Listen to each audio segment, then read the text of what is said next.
It's not a game. What's up, everybody? We got our pretty much. This is exclusive, man. We're here in Carthage College. We're here in the library, actually. So we're gonna have to keep it quiet. So we'll be pretty close to the mic for this one, folks. We got a hot one. Week 1 just ended for football. Started with a banger, ended with a banger. It was pretty cool. We had Cowboys Buccaneers. That went down on the wire, and then last night legit went down to the wire and some went to OT. We're going to be talking about those games as well as some, hot takes again, as well as you people need to calm it down. All right, you need to calm it down. They got the main man to my right here, Brett Dunkel. Like I said, we are in Carthage College basement. We are in the library. Sorry, it's just the editor talking to me. It's pretty crazy, not gonna lie. We got some fans out there looking at us right now. It's all right. They understand what we're on right now. Last night we just talked to Anthony and we talked to Bobby. Shout out to Anthony and Bobby, of course, Coach Haas as well. So, don't you want to get right into this one? Yeah, let's get into it, Jake. I mean, last night that game was unbelievable. It was a pretty dope game. Me and Jake were texting. We were both really tired. We were both actually about to go to sleep. I did for a little bit. And all of a sudden, we thought the Raiders won the game. Yeah. Unbelievable throw and catch by Derek Carr to Edwards, I believe I think his name. it was Edwards. Yeah. On the 1 yard line, that Yeah, one? yeah. Dude, that one was crazy. And then it gets called. It gets called a touchdown. It gets called back. Then we have the Derek Carr interception. Yeah. Then we have a Lamar fumble. Yeah. And I mean, Jake. Then we have the cover 0 blitz, and Derek just rolls back and throws it off his back foot perfectly. Yeah, and he sealed the deal on that one. That was pretty cool. And the whole game itself, like early in the game, it was a pretty slow game in the first half. Second half started picking up. I think the final score was 33-27, something like that. Yeah. So in the beginning, it was all Ravens, I'd say. All Ravens were going at it, and 14-0. Yep, and then the Raiders came back and won at their own brand new Death Star. So that was pretty cool. They got the opening win there. No, I would say that it's pretty much how it was summed up. It started pretty slow, but it went out with a banger, and I think that's a perfect way to end the night there. No, Jake, I do think that there are concerns for the Ravens when you look at this game. I mean, the offensive line didn't look right at all. Villanueva looks like he can't play anymore. Based on, I mean, he was getting dominated by Max Crosby or whoever they were lining up in front of him. He was just getting blown off the ball, dominated. And then the Ravens defense, I mean, you lose a guy like Marcus Peters, and it really showed up last night. I mean, you had guys like Henry Ruggs and Edwards and Jones who were beating you, who are guys that aren't really considered number 1 top-level wide receivers. I mean, obviously we know what Darren Waller can do, but, I mean, you talk about this team, there are a lot of concerns. Also the turnovers. I mean, Lamar was going for the first down, trying to switch hands mid-run. Yeah. You can't do that. You got to secure that football. And on the last one, you just got to take the sack and you got to hold on to the ball. Yeah, no, totally. I agree with you. I think injuries are going to be a big part of it this year for the Ravens. As you know, before the season even started, they were happening. Last night, obviously, a pretty significant one on the O-line for them. I think last night. I don't know if there's an update on that. I think it was an MRI. It was scheduled for today, but hopefully the Ravens can work that out, and they'll have to get a passing game going. Mm-hmm. They're gonna have to get a passing game going. Lamar cannot be running out there. I mean, you already saw it. So a lot of mental mistakes for the Ravens. They had their game 1. Turns out, no, they didn't. Raiders, though. Do you like them? They hot? Are they not? Yeah, dude, they look solid, bro. That's what I'm saying. Their defense for the first time in a while looked really good. Did you like Derek Carr? I thought Derek Carr played well. I thought he played with a lot of poise. I mean, Jake, we see it with a lot of guys. When you go down that 14 to 21 points, you know, we've seen Brady, we've seen Rodgers, we've seen Mahomes give up on games. And, you know, we didn't see Derek Carr give up on this game. No. Because we saw that week 1 with Rodgers, and then last year against the Saints with Tom, I think. Yeah. You know, they got down early, and Tom was just kind of like, we don't have it today.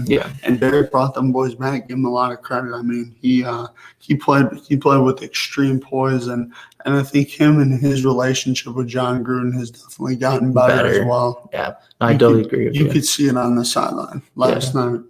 No, I agree with you, and I think in order for them to be good, yes, they have Waller, great tight end, freak of nature, right? I think they're gonna need to have a good running game too with Josh Jacobs to get that open, to get that going, to get some pressure off of Derek Carr too. But I definitely I like them. What do I think they're gonna win their division? No, because they got the Broncos and they also have the bad boy Chiefs. So it'll be interesting. Maybe they get as a wild card or something like that. They could definitely be a wild card for sure. But yeah, that was pretty cool. How about week one altogether? Obviously, we talked about the Packers a little bit here and there in the live stream. Sunday show we talked about it. I'm pretty sure we talked about this. We don't have to talk about them. Bears folded as we already knew. How about that Chiefs and Browns game? That game was insane. That was a good game. That's a playoff matchup right there. I think we saw Jake the Browns kind of came out and threw the first punch early. Yeah. And I don't think the Chiefs really responded until that fourth quarter when they were down 9 and that 75-yard bomb to Tyreek Hill. Fuck it, he's down there. Fuck it, Tyreek down there. Man, that's the quote of the day. You see that in the post-game interview? Yeah, I did. Yeah. I did see that. So, I mean,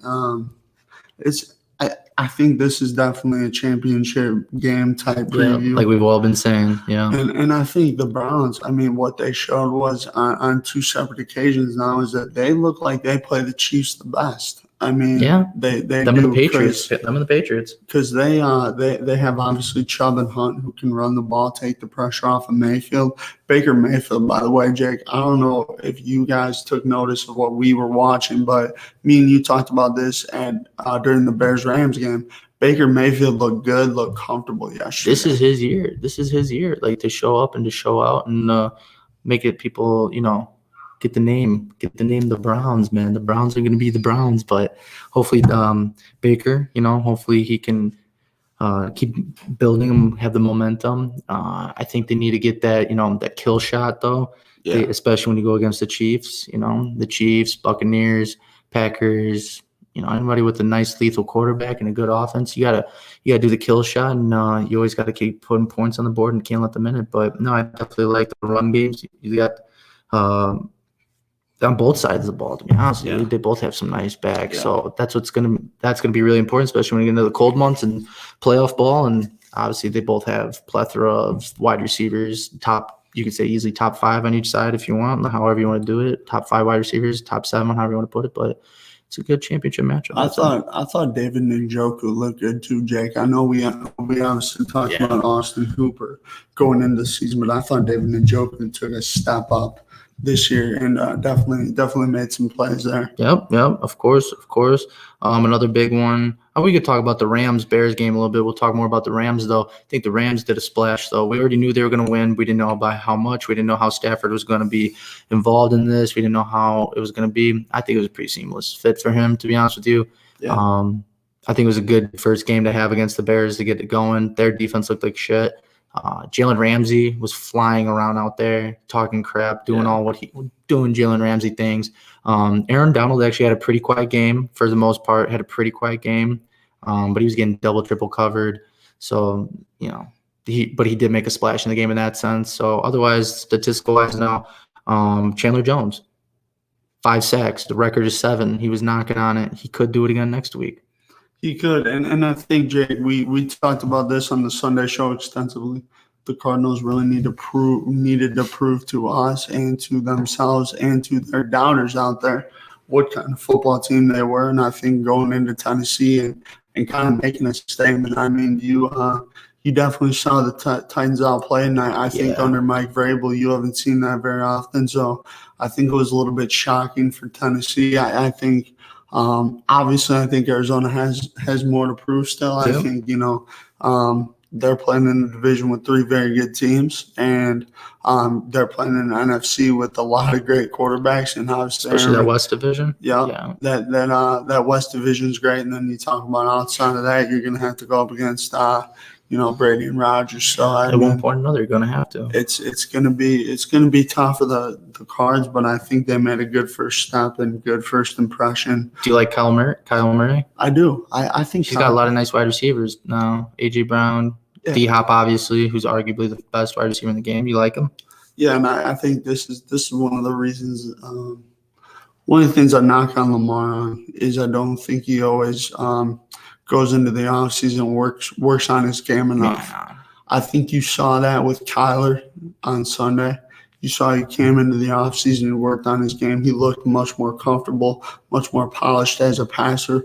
Wasn't always looking to take off either, which I think you saw some of that with Lamar last night. I thought you saw some flashes of him making some good throws that I shared on the Instagram. But I think Kyler Murray looks very improved to me as a passer as a whole. I think Lamar too. I think his ability to be able to run the football, I think is big for the Ravens. But with the injuries that they have at running back, he has to get better at throwing the football. Now they're passing. You have to get a passing game going because he's technically probably going to be your running back and your quarterback. So he's going to be carrying a big load. It's a contract year for him, though. Is he going to get the extension? Is he going to get whatever? We'll find out. Yeah, he's going to get the extension. It's just, he's going to have to definitely prove himself and see if he can pass the ball or not. And I'm excited to see that. I mean, Jake, the Ravens would be dumb not to pay him because, he's their offense pretty much. I mean, obviously JK being out this year, he's their offense this year. Hollywood Brown looked all right last night. Andrews looked in. One of my things with Andrews too, and this is a problem with some players in primetime games, is Andrews looked a little uncomfortable last night to me. It looked like he wasn't right. Like I don't know what it is with him in primetime games, but sometimes it just doesn't look right. Yeah, especially since it's the first game of the year, maybe they're just getting all the seams all nice and folded out. I don't know what that was about, but definitely a nice game to end the whole week off. I'm trying to think of other games. The Bengals, the young wide receiver, Jamar Chase had a nice game, having a pretty crappy preseason. People are making fun of him. He even came out and said that it's a hard ball to catch in the NFL. It's more slick. It's more aerodynamic, so it's pretty hard to catch. But he came out and made a splash thing. He had, 5 catches, 100-plus yards and a TD or something like that. Well, one, I think, too, Jake, Jamar is basically saying what most college wide receivers say. It takes time to adjust to the different ball types in college and the NFL. And I think Jamar has done an excellent job of adjusting to it. And here's the thing, and I talked with you and Burbach about this on the draft special, that connection, Burbach, you know what I'm talking about. But it does help when you have Joe Burrow throwing you the football. I think that is a big key in this Bengals offense, and it really helps them out. And Burrow obviously was the offensive line needs to play better, but I think this is a big step for the Bengals winning this first game, and we'll see what they do in Chicago next week, Jake, as they take on the Bears. The Bears will be the Bears, am I right? But let's talk. Let me get your thoughts on your guy, Justin Fields. Obviously saw some time week 1. Which is, I think, was actually pretty smart. I think that's the first smart thing Matt Nagy did. Mm-hmm. See, me and a lot of people were like, don't even play him, don't start him, wait till the Lions. Mm-hmm. And I'll admit I'm wrong. That's actually a good move by Matt Nagy, to start implementing it a little bit to get him more comfortable. So it's not technically his first start, his first series. He's already in there and got it going. I'm excited. It was pretty cool. I'll let you finish your question. I didn't think I think this 2 quarterback thing that the Bears kind of have going too could be helpful with Fields' development, only because I think you should throw him in some situations where it's going to be stressful, it's going to be crazy, and I think that'll only help his development as a player. But Jake, when do you think we kind of see Justin Fields take over this football team? I'll first salute. So what you said, I think it's right by him being implemented here and there. 49ers are doing it with Lance down there. Yeah. That's a whole situation, though. I think it's actually pretty smart, though, because it's going to force Fields to actually know the whole playbook. It's going to force him to learn it. It's going to force him to be understandable. So I think that's pretty smart. But I think you're probably going to see him start probably the week 4 against the Lions. Pretty sure the Bears did put out a statement saying that's when it would be. I think someone accidentally leaked it. That's when it would be, is against the Lions. Yeah. So I think that's the best chance because the Lions, they're not the best. We're playing a pretty tough 3 first games here against some pretty good defenses. So don't want to knock his confidence out. You don't want to rush it. There's a statistic actually when they were playing Rodgers, Brady. I forget the third quarterback. They didn't start, a certain amount of games their rookie year, and there was a ton of quarterbacks, but those were the 2 that highlighted. And hopefully, that's something that Fields can become as an all-time great for them. But we'll see how that goes. What's going on? Yeah, I mean, Jake, you take a look at their schedule. They play the Bengals. I feel like that could be a winnable game. And then you're at the Browns. I think that's probably the game where Dalton probably struggles. Yeah. And then you're at home against the Lions. Again, that's where we could see Fields. I'm actually, Jake, thinking we see him. I'm thinking week 8 against San Fran because let me tell you my reasons. So I think you guys beat the Bengals. Hopefully. I think y'all lose to the Browns, beat the Lions, lose to the Raiders, lose to the Packers, and then lose to the Buccaneers. That's 3 straight losses right there. Yeah. And then I think it's time they just say, okay, we got to put Fields in. And I think the game at home is a perfect time to do it because I don't think you're putting first start on the road. And if they're not going to do it against the Raiders, are they really going to do it against the Packers? I don't think so. They should not, at least. And then if they decide to go week 7, that's at Tom Brady. I like how you said at Tom Brady, not at the Buccaneers. Well, I love it. Tom Brady, So it's gonna be tough. It's pretty much you start in week 4 or you wait for a bit. So we'll be very, very interested to see who's gonna be the starting quarterback. We also have Nick Foles too. Don't forget about Foley Boy. They might actually try to trade Foles, to be honest with you. I mean, so we'll see how that goes. I mean, the Bears defense looks slow, sluggish. They couldn't tackle. They looked lost. Eddie Jackson, a former freaking all-pro, looked absolutely lost for words, lost for everything. Akeem Hicks looks slow and old. Khalil Mack, he looks slow and old too, bro. I hope you can hear me. That's just that whole freaking defense. I was talking to my dad last night. I said, we were looking down the list. This football team is not going to be a 500 football team. They're going to be definitely below 500. Yeah. I was like, dude, do it for the players. Do it for the fans. Just cash them out. I'm sorry. I know it's real early in the year, but we already know we're not going to win a Super Bowl. We know we're not going to the playoffs. That's for damn sure. I said we have no first-round picks for like 3 years or something like that. Yeah. Get Khalil Mack. I'm pretty sure you could probably get 2 for him still, first rounds. Akeem Hicks, Eddie Jackson. Oh, man, even Roquan. I love the dude. He's a beast. Roquan Smith is a great middle linebacker. He's just a little too old to be in the rebuild. You know what I mean? He's already in he's going on his 4th year, so he's just a little too old for when the Bears would get good. If you do a full rebuild, it'd probably be like 5-ish years for us. So probably 12 for Bears people. So well, and Jake, when do you really think that the Bears, if they start a rebuild now, they might be able to be good in 3-4 years. Right. And I think the big key is going to be how do Ryan Pace and Matt Nagy. They won't be here for long. if they're not here. Yeah. Or if they let's just say theoretically they are here throughout this rebuild. Okay. Ryan Pace has shown that he is not the best at drafting. Okay. He's shown that defensively, you guys been solid. Eddie Jackson, Roquan Smith, all them boys. Okay, Jalen Johnson, even I would throw him in there. Yep. Even though he's been banged up throughout the past 2 seasons, but I think it'll be interesting, Jay, to kind of see what the Bears do. I mean, they're like a 500 team. I feel like. Yeah. I mean, their schedule's not easy. I mean, it was the 3rd or 4th hardest in the league. Yeah. I mean, they play Tampa Bay, they play Seattle, Arizona, the Rams, Packers twice. They play Tampa Bay. I mean. Browns, Chiefs, Browns, Chiefs. That's like 7 or 8 just losses, games that are just difficult to win. Yeah, so I'm definitely for I hate to say it. I know it's the first week. I got 16 more losses to pretty much look at. That's how it's actually 15 because we got a bye week. So thankfully, I think you guys we'll probably scrape out like 4 wins this year, 5 wins this year. And it depends too how good Fields is. Because Fields is just crazy. But the crappy thing is this poor kid is going to be going into a system. Like, it might be a good system. We have no idea. It's just the play calling is absurd. And, Jake, it's funny to me because everybody was talking about how Jason Peters was the answer at left tackle, bro. Oh, if you look at the man's injury history, I believe he got hurt week 1, right? Didn't we see him getting carted off the field?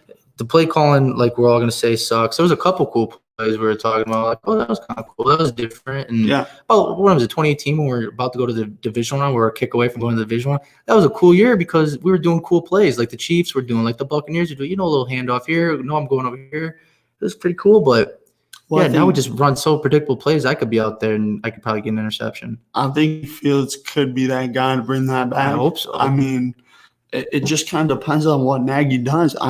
Jake, I talked to you about this because me and Jake did watch this game together. Yep. And, we got to see it up close on an 82-inch TV. So High def, baby. yeah. So like I was telling Jake, though, I mean, Fields is a guy that you need to play to his strengths, his athleticism. Yep.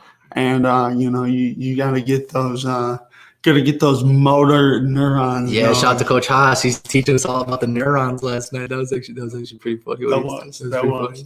Yeah, the neurons and something with mass in it. I'm sorry, Coach Haas. Waking up early. That's it. Waking up early, getting them things going. Yes, sir. But Jake, I just want to touch on my team real quick. Yeah, go for it. Spill it. Everybody's talking about the Green Bay Packers right now, and I mean, listen, people. It's week 1. And, Jake, the Packers have one of these games all the time. Every year they have one of these games where they just get the brakes beaten off them, and they just are horrible throughout the whole game. Yeah. And every year it's coming, and it's normally a game either East Coast or West Coast. This game was moved to Florida. Aaron Rodgers has been horrible in Florida his career. And I want people to stop talking about the preseason and how the Packers didn't play anybody, okay? Yeah. Because the preseason, bro, is the biggest bullshit in the NFL. Oh, you don't think it's like a good warm-up? No. You don't think it's like a scrimmage? I don't. You don't like that, huh? No. You want to just go right into it? Because, Jake, you see guys get hurt so much. Yeah. And I think, I think what you could do instead of preseason is do joint practices. Because you know what, Jake? I actually was watching some the other day of them kind of breaking down the differences between joint practices and preseason. Preseason, you're not really running your plays. You're not really running your offense. You're not trying to show a lot. Matt LaFleur ain't going to run his motion or his, counter jet sweeps or whatever that man's cooking up. But in joint practices, those guys are going team on team. I think there should be more of those. I think maybe one preseason game. Yeah, I definitely think there should be one just as a dress rehearsal to get the rookies, to get everybody back and saying, all right, hey, we're doing this. Let's get it going. I think the only thing good about the preseason is for the young guys to get them reps. Yeah, I agree. And to kind of cut down your roster. But let me tell you this, Jake. It had no effect on the Green Bay Packers. What happened to the Packers was that they got outplayed. They got outcoached. Our MVP quarterback was god awful. And benched. When's the last time that ever happened? Rodgers getting benched. It's been a while. It's been a while. Yeah. Spread the love. By the way, he is the starter for week 2, Riley. I don't know about that. Do you know about that? Yeah. No, you don't know. His job's up for grabs. His job is up for grabs. They might trade for Nick Foles. But I mean, Jake, I don't think it's time to panic with this football team. I just think that they got outplayed, outcoached, and I think too, Green Bay has one of these a year. Maybe you could attribute it to the offensive line not being together as well. That is true. I think you guys' offensive line really sucked, and then of course with Bakhtiari out for a while. Yeah, I think Bakhtiari. I think Kruger. I think we kind of underestimated that injury. Where is Cam? Cam Kruger's over there, everybody. Cameron Kruger. Shout out to Cam Krugs. Bro, what a guy! What a specimen! What a guy! What a guy! But I mean, Jake, how do you see it? Because I think the Packers will be just fine. The Packers will be fine. It was a one-game fluke. It might have had to do some of the preseason. It may not have. Aaron Rodgers, that whole drama saga, might have been some of that, or it could have just been, you know what? Hey, we just had a bad game. Whatever. Bears have them every single week, so don't be bad about it. Jake, I think it's all the factors. I just think it was. I think most of the time, just how we played as a whole. And then I think you could attribute it to the offensive line being kind of revamped with Bakhtiari. Yep. Then I would say you throw a dash of not playing in the preseason. Because You're cooking that up, man. I hear you. You're cooking the recipe up. Because I think the preseason, maybe it just gets the guys going a little bit. I think so. I think it's a motivational thing. Yeah. But again, it's like when Matt LaFleur, he obviously has been 26-6 as a coach in the regular season. Thank God he's got Aaron Rodgers though. And Thank God. then you talk about, him getting the Packers to back-to-back NFC Championship games. I would say I've trusted my coach and he knows what he's kind of doing and talking about. And plus, Jake, I think part of the problem too is that the veterans don't want to play in them. No, I got you. Yeah, and because like you said, it's a lot of injury, and why would you want that? If I'm not getting paid for it, why would I want to do something? You know what I mean? Right. It's that kind of thing. Yeah, But final takes, anything on the week as a whole, Dunkel? I think we got some interesting games next week. Yeah. I really do. Is there one you're circling, or do you want to talk about that on the Thursday show or Sunday show? You want to talk about that? We'll dive deep into this game on the Sunday show, but I'm looking forward to Chiefs Ravens because the Ravens have a lot of adjustments I think they need to make. Yep. And I think the Chiefs, too, coming off that emotional win against the Browns, how are they going to respond? So I have a lot of questions kind of looking at that game.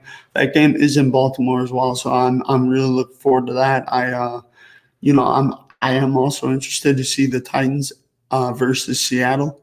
I think that has an intriguing game to it because Mike Vrabel, great coach, well-run team, kind of going to get them boys fired up, I think, ready to play in Seattle. And then I think, you talk about Seattle coming off that big win against Indianapolis. How do they respond to week 2?